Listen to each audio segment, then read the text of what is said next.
Welcome to another episode of the Journeys of Not So Ordinary People podcast, your personal, professional, and career development podcast. I'm one of your co-hosts, Dr. Dave Peltz, and along with me is my esteemed colleague, Dr. Joe Hamlett. How are you doing today, Dr. Joe? I'm done doing good, Dr. Dave. Doing good. That's awesome. Well, for those of you who are watching, and you'll see that we have a guest speaker. And if you're listening, now you know we have a guest speaker. So, with that, we'd like to introduce our guest speaker for today, Clifford Starks. How are you doing, Clifford? I'm doing well. Thank you. Awesome. Why don't you tell the listeners a little bit about yourself, and then we'll jump into the topic for today. Yeah. So I am a person who's had the opportunity to do some really cool things in the world. Got into the UFC in less than a year, author of a book, Hall of Famer. But I'm not here to gloat or to brag about the things that I've done. I like supporting people in finding their form of greatness, finding their level of, as me and Dr. Joe were lightly talking, intentionality. Mhm. Because our human potential is insane. And I just started playing the game. Like you go after a big thing and then you go after the next big thing. And my biggest thing is helping other people go after big things because that makes you realize like it juices you up, makes Yeah. you excited. So I'm so honored to be here. Awesome. That's excellent. So today's topic is human potentiality, and that was a description that you had come up with, Clifford. So why don't you give us your thoughts on human potentiality? That's an intriguing topic. Yeah. So as I've gone through my journey, you go through enough life, and when you go through it with intentionality, you learn some things. You learn a thing or two. And one of the things that I learned was, wait a minute, this game's actually a really simple game. Like life is actually really simple. Comes down to two things. One, your attitude, and two, your inputs and your outputs. Mm. And when you figure out how to do those two things correctly, like you have to know your dream and your goal and where you're going. But once you have that in place and you have the attitude and you have the right inputs and outputs, you end up getting to the desire that you want to get to. And what's really cool is when you get to the first one, the next one becomes easier. And then the next one is easier after that. So it's like it's a fun, exciting game of, wow, let me see how many of my desires I can get in my life. Wow, I like the way you summed that up. But Mm. but Thank as you you. said, we were talking just briefly talking about this before that, and you're right. You made it sound very simple. I mean, Yes. but you're also correct in the fact that once you achieve that one, that next one comes easier, and it does become a game because that's what people always ask me. When are you going to stop? What's next for you? And I'm just like, I don't know. I'm just excited about that next thing. But that is a very good place to be in. You can Yes. never let yourself down when you're thinking 5 steps ahead. I mean, you're just so focused on what's the next thing, then the next thing, then the next thing. And I know me and Dave talk about this a lot. It's not that you're foregoing what's in front of you, but you also have your eyes on that further prize, not just stopping here and that's it. But you're always thinking, okay, what is this going to lead to? What's the next thing? So I really like how you made that sound very Thank simple. you. Thank you. I appreciate that. Yeah. Yeah, very straightforward. It's to me, it's almost too simple, but that's the beauty of it is that you don't have to overthink these things. You don't have to No. overanalyze. You just, like you said, there's beautifulness in the simplicity of this because it is so simple. And when you start peeling it back, there's not much to peel back. It's that simple. It's that straightforward. And there's you don't have it shuts out so much of the noise around us all. Yeah. Yeah. And I'll share with you what I love. It's that simple. And also it's even simpler when you find someone who's already done it. When you Mm. find someone who's already accomplished the thing that you're looking to accomplish, because yes, our heads are going to get in the way. It would be, Yeah. I started off as a personal trainer. And as a personal trainer, people didn't come to me and go like, all right, so what do you need to do? Eat right? Okay, okay. And exercise. All right, we're done. It's all this stuff in our head that we have to talk through, that we have to make it like we have to re-simplify it, because I go, oh my goodness, kids have it figured out. And then we beat it out of them. Absolutely. Yep. So, Clifford, tell us a little bit about your journey on how you got to where you are today. What was the early you like when you were still trying to figure this human potentiality piece out? Because we're all on a curve, we're all on a journey, and it does take some trial and retrial to figure out what works good and what works best. So tell us a little bit about that for us. So I'll share. I was a 4-year-old kid, and there was a Ghostbuster ride that I wanted to get on. I was too afraid to get on the Ghostbuster ride, of all things. And I call this man my first dad, and he didn't get on the Ghostbuster ride with me. He wouldn't get on it with me. So I never got to get on the Ghostbuster ride. And I remember it didn't happen overnight. I sat on it. I thought about it. I really wanted to get on that Ghostbuster ride. And to this day, I'm 44 now. I still think about that Ghostbuster ride. I probably will have to take it. Like, I'm going to defeat the Ghostbuster ride. But after that moment, there was a piece of me like, I never want fear to stop me again. I never want it to stop me from doing the things that I want to do ever again. And from then, I tackled anything that was in my way. Whatever I wanted to accomplish, I would go after it. I would tackle it. And I had this eat the elephant whole and one try mentality. I learned to back off of that. Took me some time. I had to get like 35 plus for that one to actually sink in. But I realized it was never as big as my mind made it. My mind just makes things bigger than they are. And when I go to attempt it, when I realize, like, I didn't die. I didn't die. So that means I can do it again. And that means I can get better at the thing. And so I'd go and it would just get bigger and bigger and bigger. It started off, I was an overweight kid and I wanted to lose the weight. And of course, you have most people not believing in you because I didn't have much of a track record. I was just a big kid to them. So when I said, I don't want this anymore, I want to get in shape. 20 people, you're not going to get there. You're not blah, blah, blah, blah, blah. And I'll actually share with you guys, being completely transparent, because I think it's important to be this way. The one person who actually supported me was the person that everyone made fun of, including myself. And I don't feel shame necessarily. I did then, but it made me realize it takes a really strong person to go after something when the rest of the world is telling you that you can't do that thing. Right. Yeah. She showed me how strong she was, because she could take all the making fun of with everybody else and say, you know what, I can still live the life that I want to live. So respect to her, and respect to her for believing in me when I went after my dream and nobody else believed in me. Wow. And as I navigated it, when you get the first one, you want to go after the next one. And then there's less haters. And then there's less haters, and then there's less haters.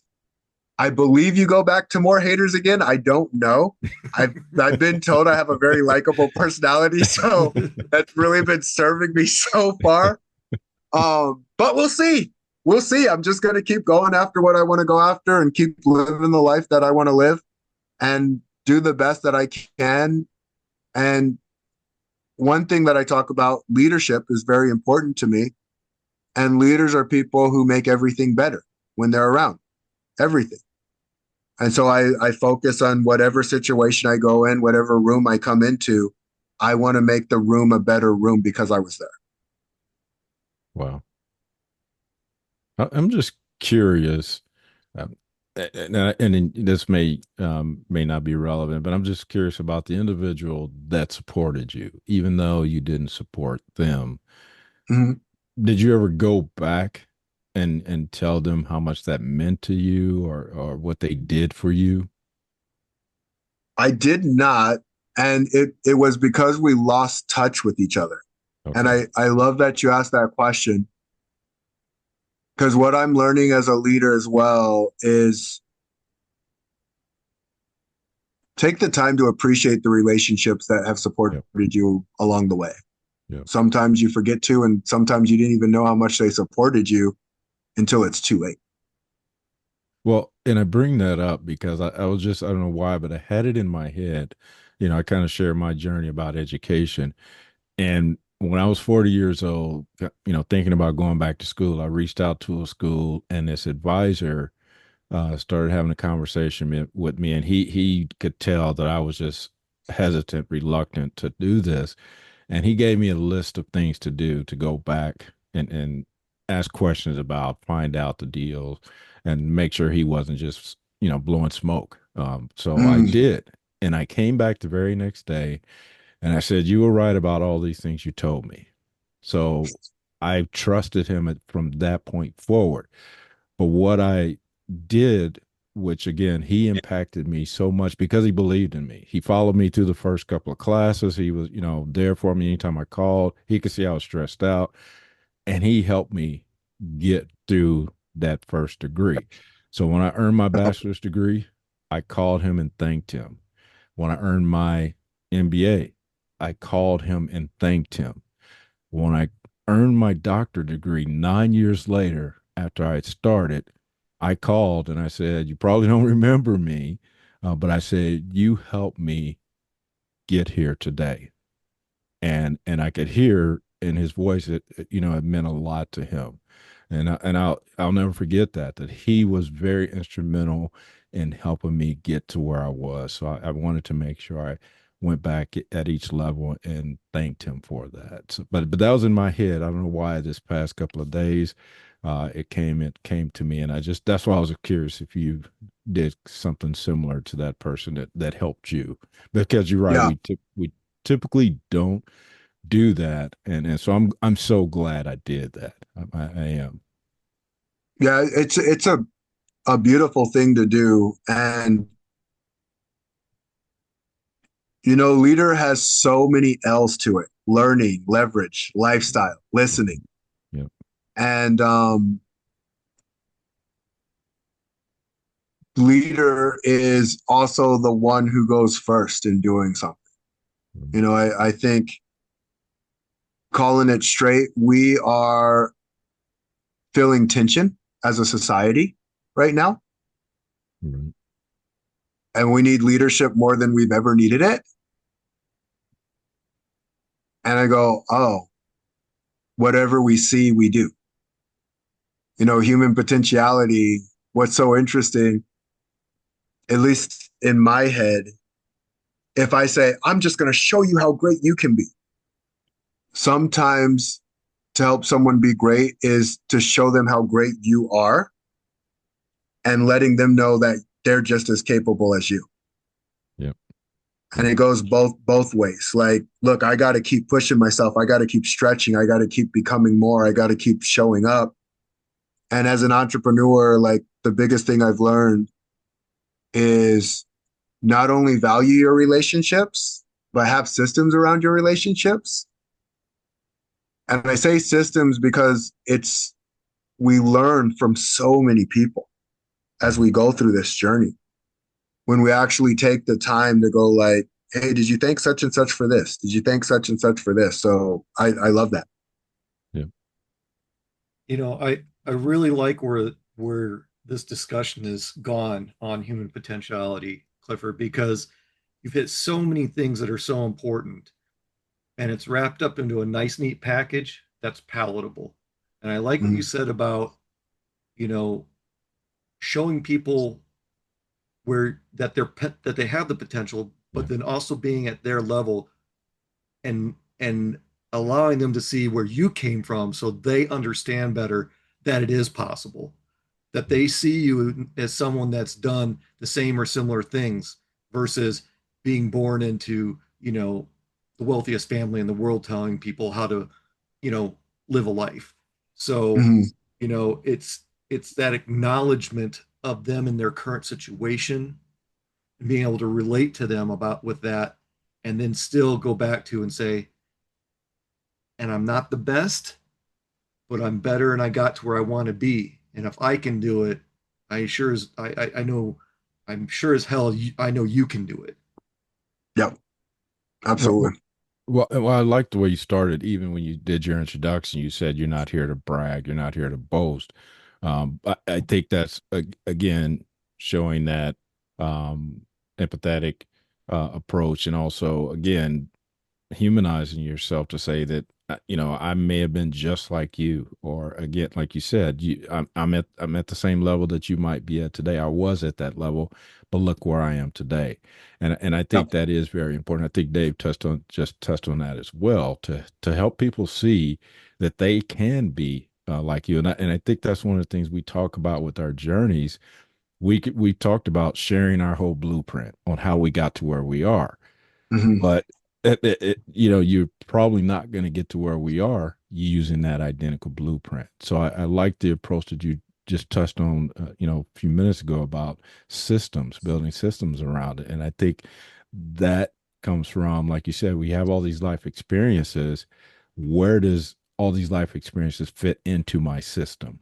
What pieces Yeah, of this experience do I need to apply to that? And I think that's important again, to be able to take a look at, okay, you just took all this knowledge and information in, you're not going to remember it, but what were the key points? What are the things yeah, that help me move forward? 100%. And well, I'll share with everybody too. Sharing all the things that I've done was actually really uncomfortable for me to do when I first started doing it. And I go, man, we can hear the voices in our mind, and sometimes they're not even our voices. Sometimes they're our parents' voices. Yeah. And there's always someone better. There's always someone better. There's always someone better. And as I went through my journey, I learned that authority is important. Like, why should I listen to you? Because that's what people like, that's what they're asking. Why should I listen to such and such? Right. What do you know? What have you done? Yeah. I go, okay, I could either get out of the uncomfortableness of saying the things that I've done, or I can just kind of not say anything, and hopefully the mind readers in the room are reading that I can actually help them with something that I'm doing. So, and that's another piece. We're all going through our journey all the time. Right. Yeah. Never stops. Absolutely. Yeah. And I, like you, I believe that everyone has the potential to do whatever Yeah. they want. There's always the obvious limitations. Like me going to Mars is probably not going to happen. Not that I want to, but with applying common sense, and I know those are two very bad words to put out there, but you know, everyone has the potential to achieve what they want to. Yeah. Um, One of my good Well, friends who this I was is in the military with, he wound up becoming paraplegic, and now he plays in the Paralympics, and the dude is awesome, and I look yeah. up to him. So it's it's that mentality that you just don't give up because the road Yep. gets bumpy or hard. You look at what worked, you look at what didn't work, you fix what didn't work, and then you press forward and you keep going. That intentionality that you mentioned earlier on, and just realizing that you do have the potential. Everyone's done something that no one else has ever done. They just need to think about it. And it may be, yes, we both did a painting or we both fixed a car, but the journey to get there was different. Yeah. Right. Yeah. And um, there's a saying, you can do anything, but you can't do everything. Mm. And so going back to the inputs and the outputs, do you guys know Freddie Roach by chance? Can't say So that I do. he is a professional boxing coach. He's amazing at what he does. Just a great boxing coach. and he has Parkinson's, so he shakes. Okay. And he used to be a professional boxer. And so you go, okay, well, what are my inputs and what are my outputs? And usually the first input is like, okay, what do I have? What do I have? This brain of ours will either work for us or against us. Most people train it to work against us. You did hear that from me. Like, that's just the way that it goes. Like, I go, okay, most people are teaching it like, I'm already scared enough as it is. Hey, let's scare it a little bit more. Yeah, let's do that. Good job. So Success. yeah, it's like, all right, everybody's staying at home. Everybody's scared. Good. So navigating it, you go, okay, well, what do I have? And what do I want to create? Because ultimately, what I go, what do people just want to be seen and heard? I think that's all they want. Coached hundreds and hundreds of people. I'm going towards thousands. So as I go through the journey, I'm like, I think people just want to be seen and heard. Yeah. And so I put my thumb up, and I put my thumb up to say, okay, I have a unique fingerprint, just like everybody else does. And when I can show the value of that fingerprint, if I can share that story effectively, because 20 years ago, I would not have been able to even share the 4-year-old story. I didn't even know that that was why I did what I did. Like, I went through my own journey of coaching and understanding, like, oh, that makes so much sense now. I always thought I was just born this crazy person. No, that started the whole thing. Yeah. Oh, we're the normal ones. Everyone else is crazy. Yeah, that's what I'm saying. Crazy is normal. Yes. And so you go, all right, the ability of potential is something that is acted on for it to actually, like, potential, because potential is just potential until it's acted on. Then it's no longer potential, it's actually done the thing. Yeah. And the brain doesn't want you to act on new things. So it's like, it's not looking for you to be your full potential. It's like, I just need you to have enough potential to survive. Can you eat? Yeah. Can you use the bathroom? All right, we're good. And you can also use your brain to effectively support you. Yeah. But it also comes into being able to learn the brain heart skill connection. That's what I call it. When your mind, your heart, and your skills are aligned and they're connected correctly, then you can go places where people like the word crazy. They call you crazy. How'd you? No, that's crazy. You shouldn't be able to do that. You can't do that. Be like everybody else. No, I'm good. I've seen what that looks like. I Right. got love for everyone, but I like my game just fine. Yeah. Well, I think that's pretty powerful, because I think you're right that, you get that alignment, then there's nothing that you can't do or you feel like you can't do. And Yeah. that is a unique place to be. I remember going through Marine Corps boot camp, and when I finished Marine Corps boot camp, that's what I felt like. I felt like I could tackle the world. I mean, they built me up that way. You talk about them telling you things. They told me I could run through a brick wall, and I believed it. I mean, because Yep. that had that alignment. It was mind over body. It was, you can keep running. You think you can only run 10 miles, you end up running 15 miles. Just those things, that alignment you have to succeed.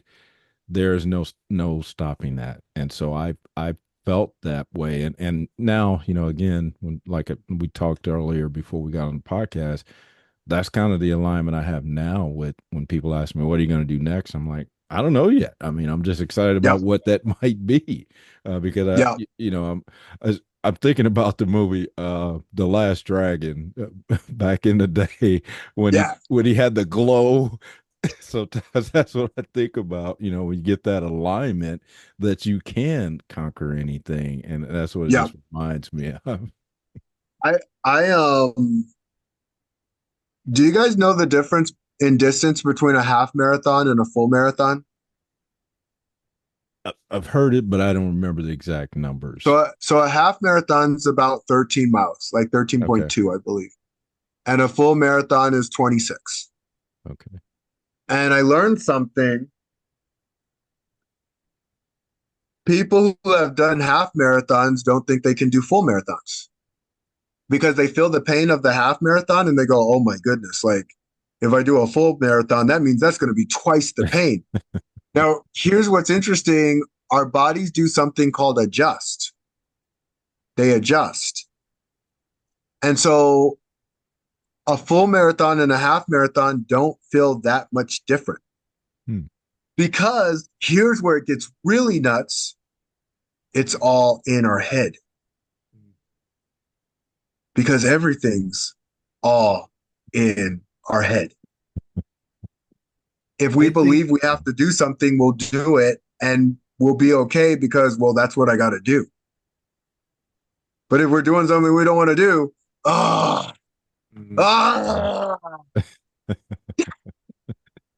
You're right.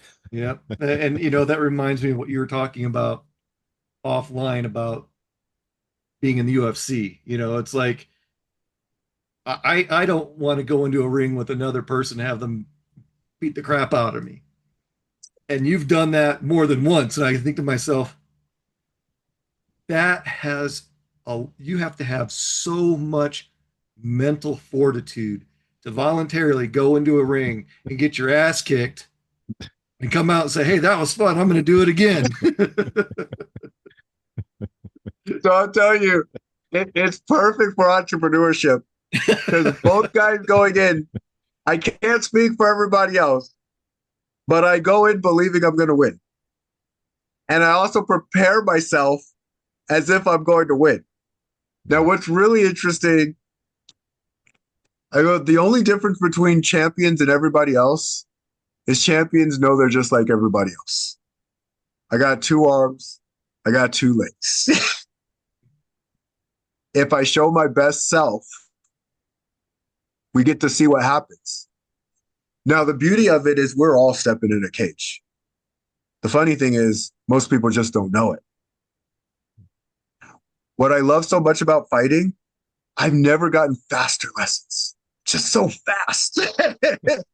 You know what you did right and what you did wrong. Like there is no like, I think I did okay. Like your face doesn't say that.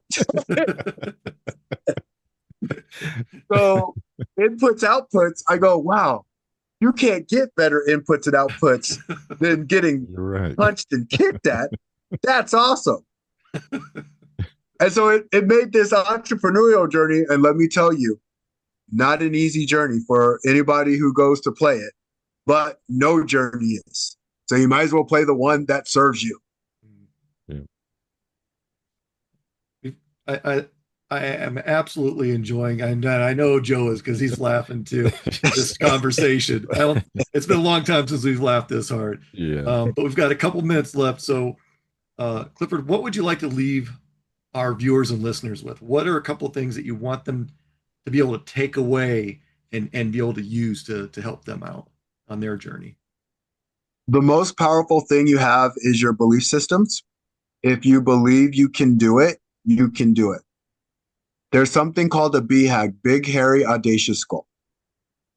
Tell everybody to write theirs down and put it where they can see it. Because it's easy to say something, but if we're not seeing it, everything else is going to get in the way. But when we can see it, it's clear, it's there, and it's staring us back in the face. And so now we can actually measure those inputs and outputs and ask ourselves, am I getting closer to what I actually said I wanted to get closer to, or am I not? If you're not, you don't have to blame, shame, or judge it. You just look at it and adjust it and figure it out. Also, I do have an event coming up November 7th. If anyone is interested, reach out to me on LinkedIn or Facebook under Clifford Starks.